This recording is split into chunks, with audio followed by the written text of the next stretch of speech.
Editors note the news is coming so fast and furious, from so many sources and in so many fragments, that it takes more than a scorecard to keep up with the Trump-Russia connection.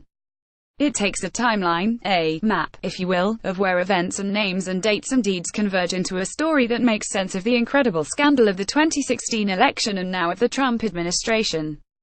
For years Steve Harper produced timelines for the cases he argued or defended in court as a successful litigator. Retired now from practicing law, Harper has turned his experience, talent, and curiosity to monitoring for moyers.com the bizarre and entangled ties between Vladimir Putin and Donald Trump and the murky world of Russian oligarchs, state officials, spies, and Republican operatives. You can check out the over 700 entries right here, but for an overview, and some specifics, of recent developments, I called up Steve to give us a sense of the emerging story. Bill Moyers, you're the consummate trial lawyer with a celebrated reputation for summing up the closing argument for the jury, but from our work together on the timeline I know you also have the instincts of a journalist. So right that led to the story this far. What's the most important thing for us to know about the Trump-Russia connection as of today? Stephen Harper, everything the Trump campaign told you about the connections between Trump and Russia was a lie. Moyers, go on. Harper, well, there are a number of different dimensions to the issue, but let's just take the easiest one. The other day the Washington Post published a very good article that said for all of Trump's denials during the campaign of any connections between him, his campaign and Russia, it turns out there were 31 interactions. And there were 19 meetings. Furthermore, what Trump and his people have been doing since then is everything they can to keep the public from being aware of the truth. And this feeds into the obstruction story. Moyers, how so? Harper, up to and including the firing of James Comey, Trump did everything he could to try to shut down, slow down, or stop the investigation. First, he tried to shut down the investigation of Mike Flynn. Then it turned out that Mike Flynn is probably just a piece of a much larger problem, which is Russia. Trump admitted to the Russian ambassador and to the Russian foreign minister shortly after he fired Comey that now he's got some relief from the Russia problem. In other words, Comey's gone, but what's happened since then is the continuing effort to interfere with the investigation, even in the form of tweets, all of which sure look a lot to me like witness intimidation for some of the key players in the saga. And then there's a third component, which is in a way the most insidious, the willingness of the congressional GOP to be complicit in all of this. We're talking now about a prescription for disaster for democracy. It's all part of the same story. If you think about it, every single person who has said something about there being no connection between Trump and Russia during the campaign has been caught in a lie about it. Even with this fellow George Papadopoulos, the talking point immediately became, well, he didn't get in trouble for anything that he did, he got in trouble for lying to federal investigators. Sure, and what was he lying to federal investigators about? About whether or not there were any contacts between the Trump campaign and Russia. And that's the part that everybody glosses over in terms of the talking points on the Republican side. Moyers, George Papadopoulos was the youngest of Trump's foreign policy team and not a prominent public figure. Now Trump loyalists say he wasn't taken all that seriously by the campaign.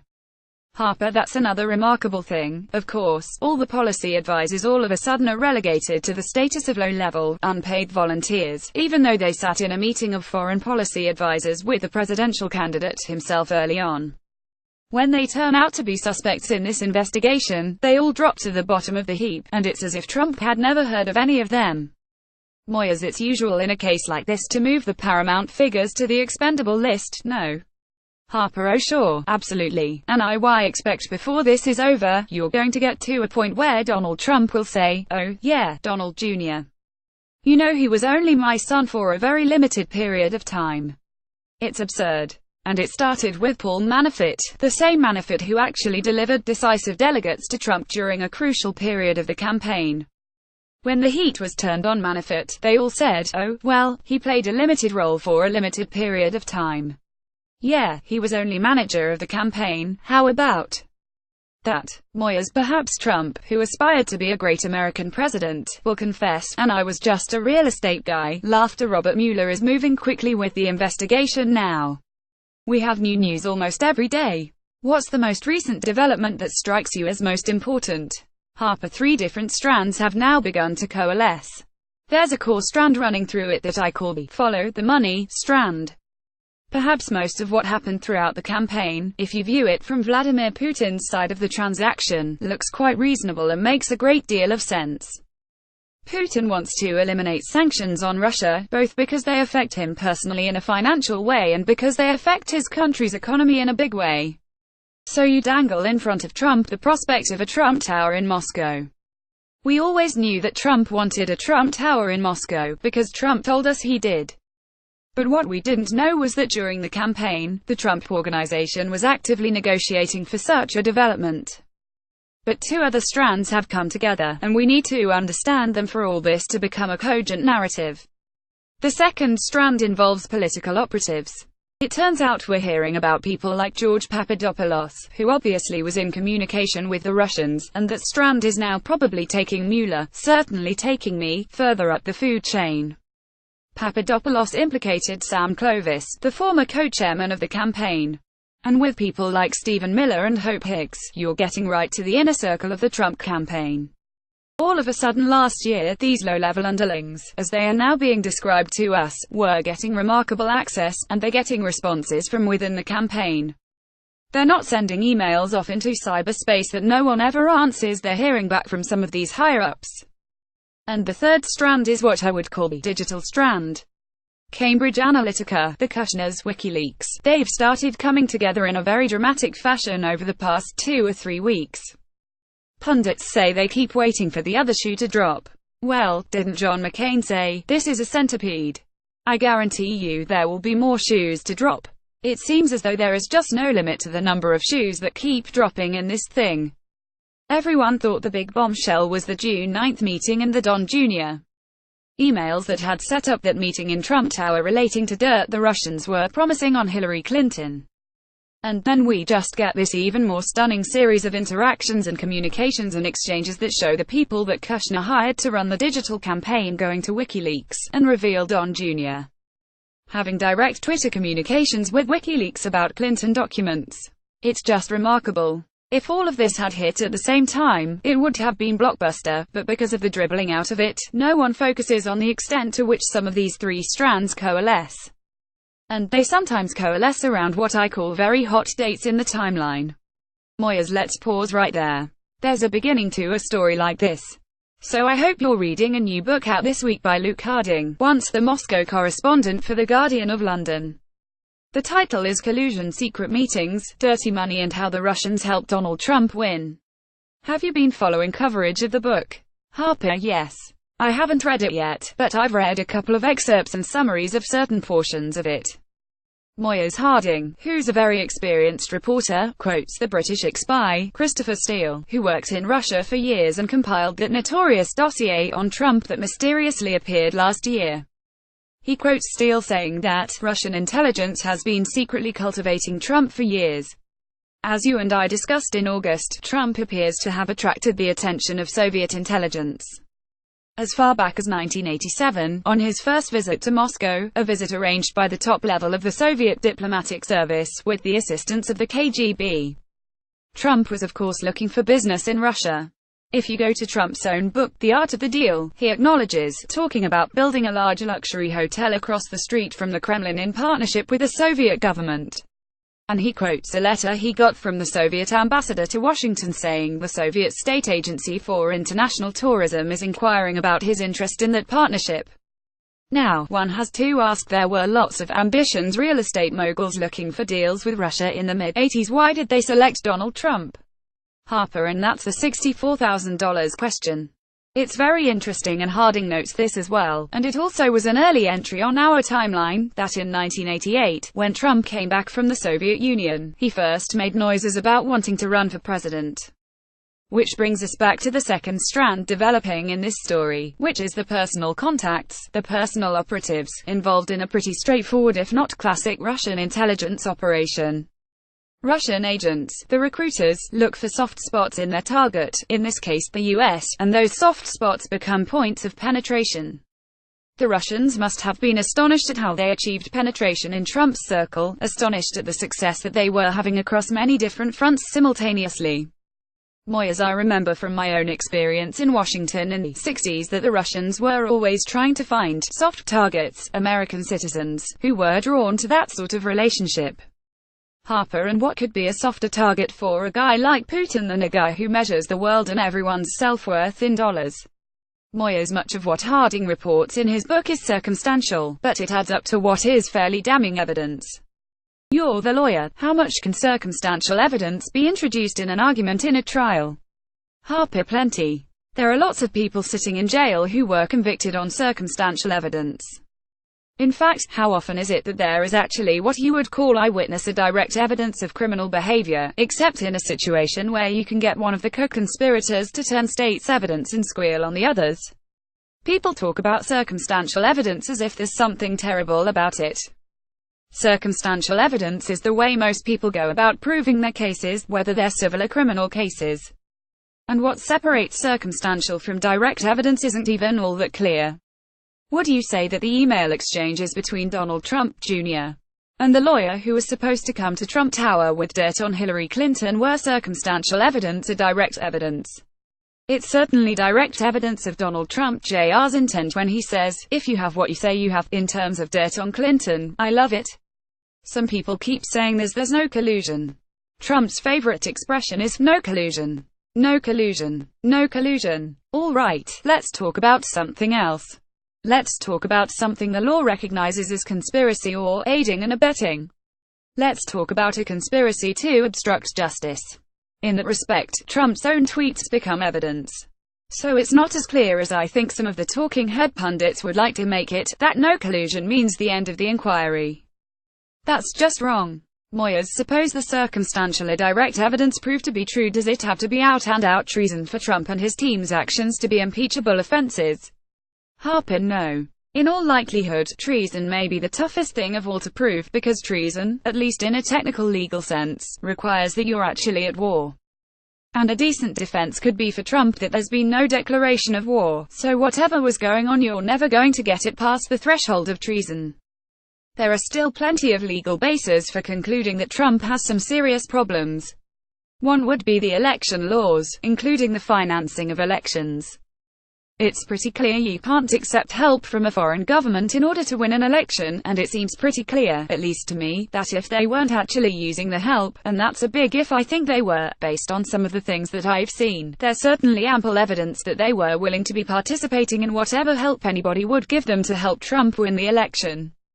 The second category, apart from election laws and related finance laws, would be aiding and abetting computer theft insofar as there were illegal access into the DNC computers, and WikiLeaks and/or the Trump campaign knew that happened, knew the S were illegal, and knew they were willing to do everything they could to take advantage of it in order to help Trump win the election. That's another fertile ground for illegality. And the third category would of course be what I think will ultimately turn out to be the easiest to prove, the obstruction issues, relating to some of the behavior that we already know that George Papadopoulos, for one, engaged in when he lied to investigators about the nature of the connections between Trump and Russia. Moyers, on the money issue, The Atlantic magazine published a very strong piece last week by Bob Bauer, in which he argues that Donald Trump Jr.'s private Twitter correspondence with WikiLeaks provides evidence of criminal violations of federal campaign finance rules which prohibit foreign spending in American elections, as he pointed out. He reminds us that those rules disallow contributions, donations or anything of value, provided by a foreign national to sway an election. Those rules also bar a campaign from offering substantial assistance to a foreign national engaged in spending on American races. Here's a direct quote from Bauer's article. Trump Jr.'s messages not only powerfully support the case that the Trump campaign violated these rules, but they also compound the campaign's vulnerability to aiding and abetting liability under the general criminal laws for assisting a foreign national in violating a spending ban. The facts and circumstances here are without precedent in the history of campaign finance enforcement, and it's hard to imagine that any truly neutral analyst informed about the law would conclude otherwise.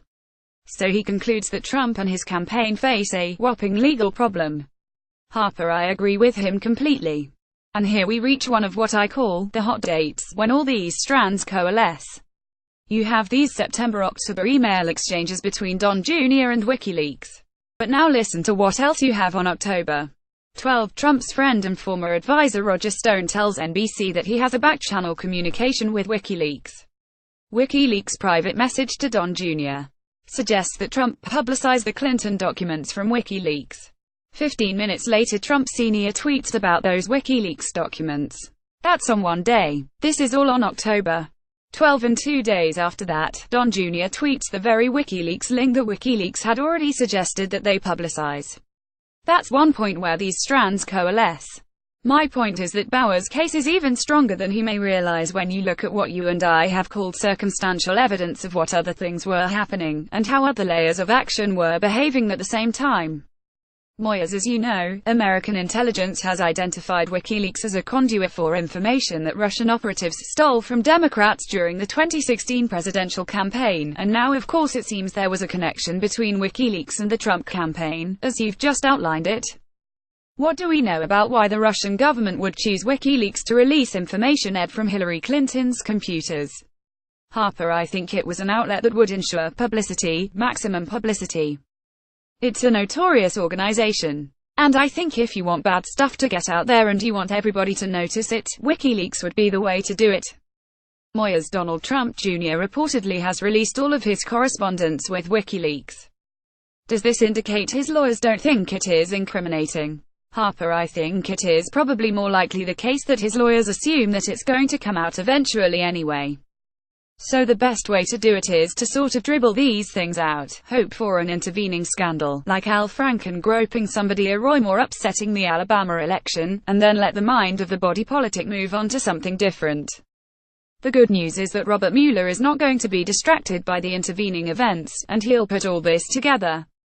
Moyers: But how significant is it that when Donald Trump Jr. had all of this information from WikiLeaks, it's now being reported that he looked around the campaign to see if he could find someone who would act on WikiLeaks information, and it doesn't seem that anyone responded. His appeals seem to have fallen on deaf ears. Harper: What makes you think no one responded? The fact that there's no email trail doesn't necessarily mean that there wasn't a response. We know, for example, that what was happening throughout the campaign were interactions and conversations and discussions in which certainly one of the topics included granting Russia relief from sanctions. I don't conclude that because an email response to Donald Jr. has yet to make its way into the public domain, nothing happened. Moyers: So when Donald Trump on October 10 tells the crowd at a campaign rally, "I love WikiLeaks," and accuses the press of not picking up on what WikiLeaks was publishing, he knew WikiLeaks had dirt on Clinton, where it came from, and he wanted to get it out. Harper: You would think so. And I'm most happy, frankly, that Mueller has such an extraordinary team of talented lawyers working with him, because the case from the prosecutor's side is a dream in terms lending itself to a coherent, cogent narrative that strikes me as a really damning case. Moyers: Is Julian Assange of WikiLeaks in any danger of facing U.S. prosecution? Harper: Not as long as he stays in the Ecuadorian embassy in London. Let's assume he will stay out of the country for a while. I suppose Trump could pardon him. Moyers: Is there any way that Assange could be viewed as an agent of a foreign power at this point, or is he just a rogue player? Harper: My opinion is that during the election, he was an agent acting for the benefit for Trump. He claims that he wasn't dealing with Russian documents. I find that difficult to believe. And certainly, as you said, the U.S. intelligence community is of the view that WikiLeaks was the vehicle through which Russia distributed and disseminated its said documents. And I think he's clearly acting on behalf of interests that are Russian interests. Moyers: What do you make of Assange and WikiLeaks urging Donald Trump Jr. to suggest to his father that if he loses the election, he should contest the election? What was that about? Harper: Chaos. I think the goal was chaos. That's what takes me back to believing that at some level Russia was behind what WikiLeaks was proposing.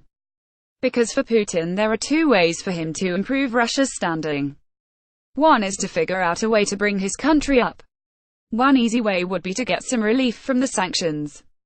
But an equally powerful way to do it is to bring Western democracies, especially America, down. So what better way to foment chaos than a post-election trauma, if you will, in which Trump is contesting election results in various states and doing all of the things he certainly would have been capable of doing. And of course, WikiLeaks feeds right into Trump's soft spot by suggesting, in that same email that you just mentioned, that this could be good for him too, particularly if what he really wants to do is launch a new media network. So it all fits. Moyers, what do you make of the fact that Donald Trump Jr. did not report to the FBI that WikiLeaks was soliciting him last year? Does that put him legally at risk? Harper, the mere failure to report doesn't, but it certainly adds to the question about what Trump Jr.'s true motives and the motives of the Trump campaign were in pursuing the information WikiLeaks was offering. Now, let me give you something else to think about, and see if your reaction causes you some of the heartburn it causes me.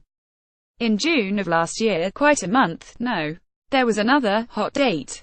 Jared Kushner, Trump's son-in-law and close advisor, assumed control of the digital campaign and hired the firm Cambridge Analytica. We talked about Cambridge Analytica a moment ago. Well, Cambridge Analytica's vice president had been Steve Bannon. And about the same time that Kushner hired Cambridge Analytica, the CEO of Cambridge Analytica is reaching out to WikiLeaks with an offer to help disseminate her documents. And then you get to July 22 and WikiLeaks is releasing her documents. In August, George Papadopoulos is continuing to push Russia on the campaign team. Roger Stone is continuing to talk about his communications with Assange and WikiLeaks, and it certainly looks as if Stone is predicting more WikiLeaks releases of documents, and the daughter of the part owner of Cambridge Analytica, Rebecca Mercer, who is also a Trump donor, tells its CEO to reach out to WikiLeaks too. And then Donald Jr.'s email exchange with WikiLeaks comes in September. See what I mean? There's a ramping up of the process that culminates in those email exchanges that Don Jr. had with WikiLeaks, and that becomes, I think, an important narrative to understanding the story. Moyers, I need some Tums. Laughter. Harper, it's good and bad, I guess, getting mired in all these details. The good news is we learn more facts. The bad news is we learn more facts, and it may not be possible for Americans to put it all together and conclude that anything significant happened, when actually there's a grave threat to democracy. Moyers, let me pause right there. As Josh Marshall points out at Talking Points memo, the Justice Department is directly overseeing Mueller's investigation. It has absolute power over the inquiry, meaning that Mueller is now investigating his overseers. Isn't that certain to have some impact on the process? Harper, I don't think so. Let me tell you why. I think the only thing that will affect the process, and this is the thing frankly that I fear more than anything else, will be if Trump fires Mueller.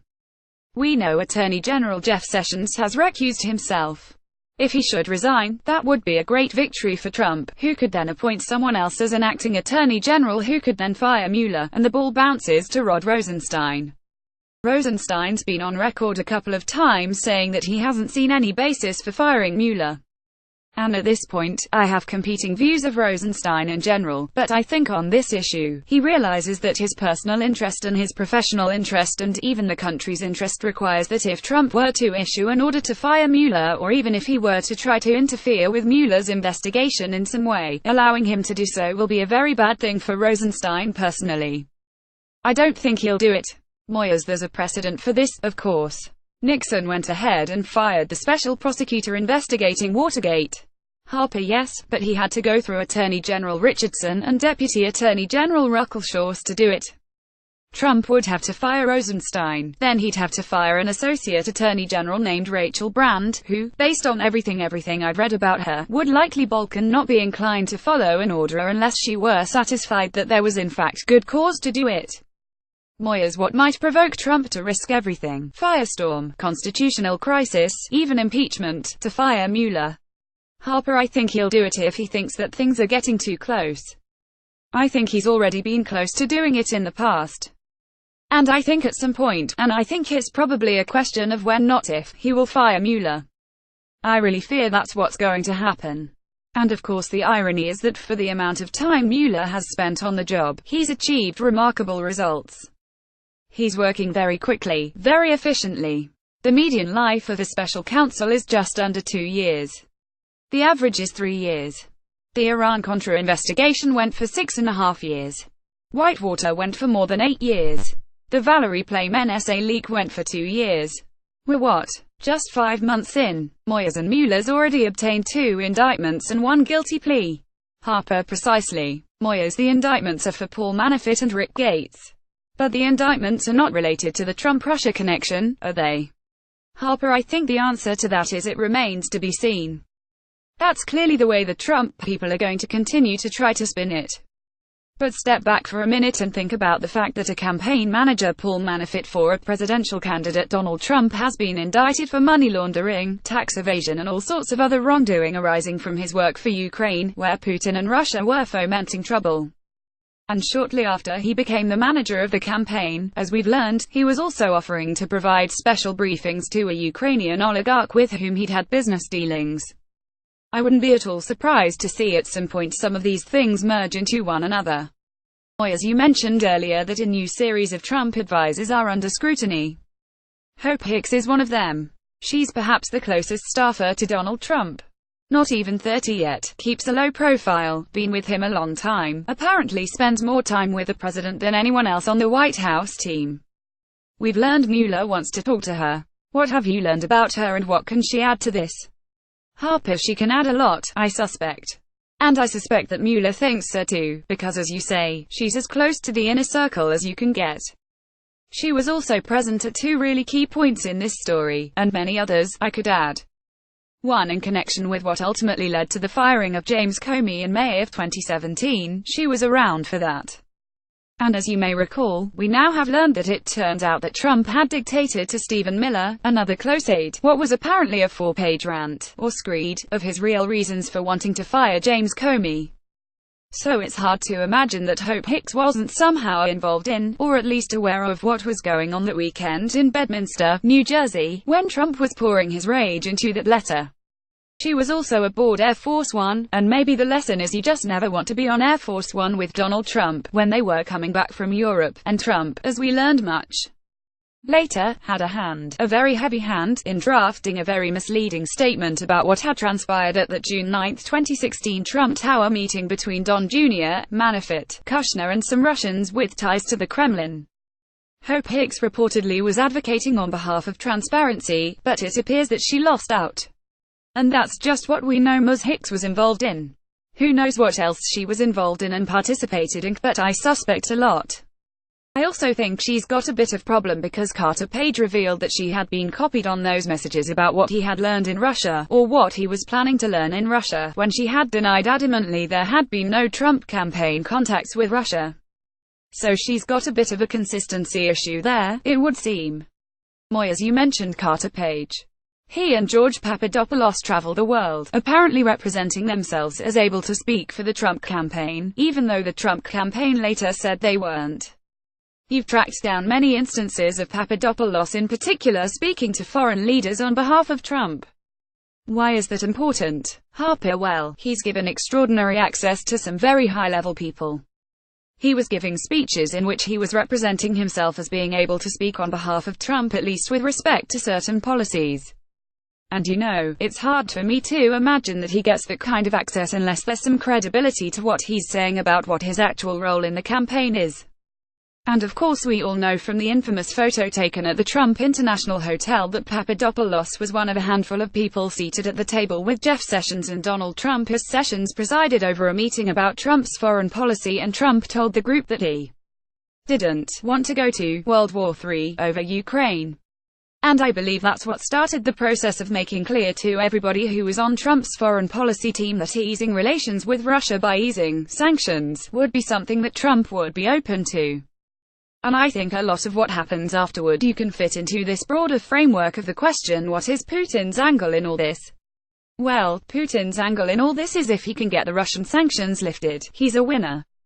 And if Trump will help him do that, great. And even if Trump can't help him, even if Trump doesn't win the election, it can't hurt that he's created some chaos in a Western democracy, which clearly is what he intended and what happened. Moyers, you mentioned Jeff Sessions. In his testimony to Congress last week, Sessions said it's hard for him to remember meeting with and conversations about the Russians because the Trump campaign was in constant chaos. The fact that the campaign was in chaos certainly seems accurate, but would his excuse play at all in a trial?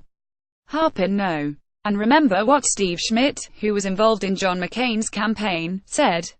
He said he hopes that Jeff Sessions never gets a puppy because he's not going to remember to feed it, he's not going to remember to get it watered, he's not going to remember to let it out.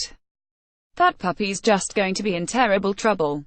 But what's interesting about Sessions to me is this: what Sessions said in his recent statements was, "I haven't remembered that Papadopoulos raised the issue of Trump meeting with Putin or members of the campaign meeting with representatives of Putin until I read about it in the news reports. But now that I've read about it, now I remember, and listen, I pushed back really hard and I said that it would not be appropriate for anyone to be meeting with a representative of a foreign government." All of a sudden, it's like the light has gone on in Jeff Sessions' head. Now, you have a situation sometimes in trials where a witness in a previous setting had sworn that he couldn't remember something. And then 6 months or a year later, all of a sudden they have this epiphany and the memories came flooding out. And there's something counterintuitive about somebody who says they remember more now about a specific event than they did a year earlier when asked about that same specific event. That just doesn't play well with most juries. And bear in mind, too, something else about Sessions that's worth remembering that I doubt would necessarily be obvious to non-lawyers.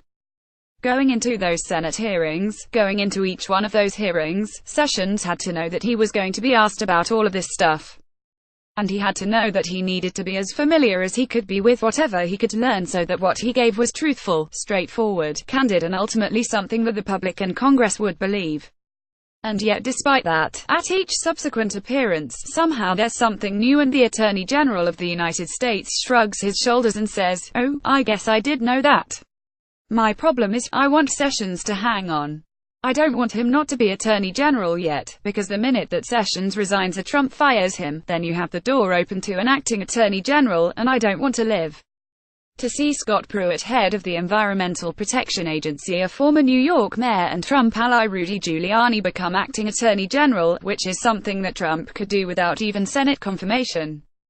It doesn't even have to be those two guys, because we know Trump has a plethora of cronies who will do whatever he says, because Trump says that's what he wants, and if Trump says he wants Mueller fired, that to me is the disaster scenario for the country. Moyers. So, to sum up for now, what's the most innocent explanation for everything we know? What if all of this was simply Trump's inexperienced people trying to establish diplomatic rapport with the Russians and hoping to reset America's connection with Moscow? Harper. Well, the most innocent explanation would be a level of incompetence and ignorance and stupidity that I honestly don't think anyone could credibly believe, because the most innocent explanation is that Russia was launching a very sophisticated, multi-pronged intelligence operation and succeeded, but they succeeded because of the blind ambition and greed of the Trump Organization, coupled with their lack of judgment and intelligence and a fundamental failure to take into regard anything that would remotely look like patriotism when it came to the defense of democracy, subjugating all of that to the need to win. That's the most innocent explanation. And I just don't think all of them are that stupid. Moyers. So what's the most damning explanation for everything we know? Harper. The most damning explanation is that the Russians launched a sophisticated intelligence operation. They found willing partners up and down the line throughout the Trump Organization. And up and down throughout the Trump Organization, as the details of that intelligence operation became known, the participants lied about it, lied about its existence, lied about their personal involvement in it, and now they are all facing serious criminal jeopardy as a result. Moyers. One more. I assume most people believe Russia's interference in the election last year is a bad thing, a serious offense, but is it possible that by treating Vladimir Putin and his cronies as an existential threat, we're playing directly into Putin's hands and making him appear a more significant figure in the world than he really is? Harper. Well, he's already achieved that, but the problem is, what's the alternative? Back in January, John McCain and Lindsey Graham were on national television acknowledging the seriousness of the Russian interference. McCain called it the cyber equivalent of an act of war. And if you acknowledge and recognize the existential threat, do you sit back and let the next thing happen in 2018 that Vladimir Putin wants to do? Remember, we have elections coming up next year. The uniform view of U.S. intelligence is unambiguous, and if you don't view it as an existential threat, then you're willing, I think, to sacrifice democracy. We keep hearing, yeah, but Trump was still legitimately elected, he won the election fair and square. Now we're realizing that may not even be true. I don't personally believe that to be true anymore. I rankle every time somebody says he won fair and square, because that's become less obvious every day. So the last line of defense would be, well, even if he didn't win fair and square, he's our president, so we've got to sit back and let whatever Putin's going to do to us continue to happen because we don't want our response to raise his standing in the world. Well, I would submit it raises Putin's standing in the world even more to have an accomplice in the White House. Moyers. Thank you, Steve Harper.